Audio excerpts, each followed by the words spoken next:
We crossed paths, didn't we, very briefly when we were both at Man United, and it was like little Jamie and big Jamie. When you were in nets, Reece, and Matty was smashing them in, how competitive were you? Kind of sort of were you friendly siblings, or were you kind of sort of bitter rivals, as it were? No, we were very friendly. It was only until I'd keep making the saves and then Matt would sort of get a little bit angry and smack the ball even harder, as hard as he could, and it hit me in the face. So at that point, then it was sort of gloves are off, yeah. And he'd storm inside shouting his mum. Have you tracked each other's career? I mean, you strike me that you're very close and quite supportive of each other. I know football's a busy world, but have you been kind of sort of keeping tabs on each other as you've gone through this football journey? Matty? Yeah, like literally all the way through, really. From every single kind of Saturday when we're both playing, I'm looking at his result and he's looking at my result. Like we've spoke about things before, injuries. We've been injured at the same time. We've had success at the same time, and obviously we've had some negative stuff happen as well at the same time. So we lived together when I was first at Leicester. Right.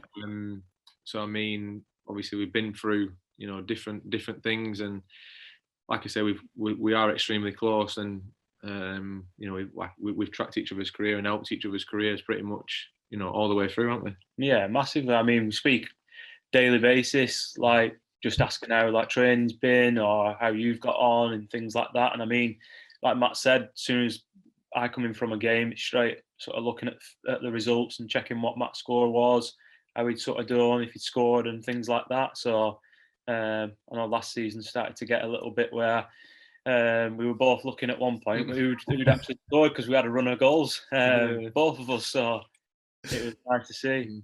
Brilliant. Were you a good flatmate, Reece? I felt like I was. I think he was a tight one, I tell you that. Yeah. I think at one point I was becoming a pain in the arse, not just to Matt, but maybe to his wife as well.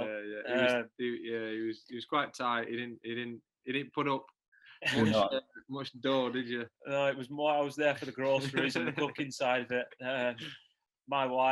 My now wife used to do a bit of the cooking. She was bringing in sort of milks that Matt had never heard into the fridge. So, like your oat milk and your almond milk, which didn't go down too well. Yeah, keep it simple in my house. New world. You say you talk kind of often. Will that be the case ahead of Saturday, or is this the last time you'll chat before Ashton? No, I think we'll chat generally, but obviously I won't ask him any questions, and he won't ask me any questions. It'll be one of them. Good. You've got a kind of at the next stage in your career with Bristol City. Yeah. Reece, you've just signed a 3-year contract at Blackpool. Do you both see this as a start of something? Really, I think certainly for me, the opportunity that I've got obviously at Bristol City is one that, like I said in my first interview, I was so excited, and the ambition that the club's showing for me moving forward on a daily basis, that's something that I couldn't come away from, because obviously I'm desperate for that, and I want each day to be an ambitious one and each game to be a step closer towards achieving something. And I think with the club, I feel that I can do that and help the team over the next few years to try and achieve the goal of top flight football. I think me speaking on behalf of Reece would be, I think he's finally where he deserves to be in the Championship. I think he's had a lot of bad luck in terms of timings with injuries, timings with playoff finals, and situations like that. I think he deserves to be in the Championship, and obviously the opportunity that he's been given with Blackpool now is something that I'm really pleased for him, because like I said, he spent a little bit of time in League One where I feel he probably should have got out of there quicker, but he just didn't get the luck. And like I say, now hopefully he has a great season, and obviously they do stay up.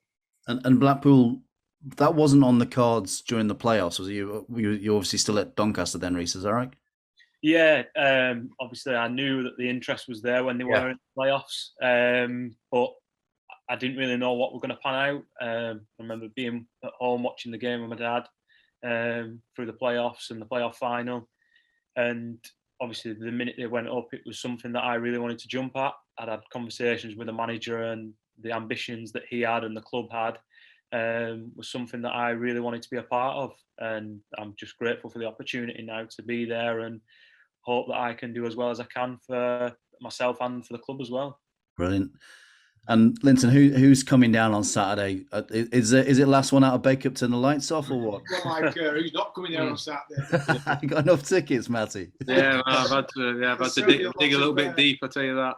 There's a lot of family will be there, and it's a very proud time because as a family, and Reece's wife's family's coming down, and Leah's Matt's wife's family's coming down. So yeah, it's going to be good, and a little bit of rivalry for 90 minutes. But it's all in the the right spirit.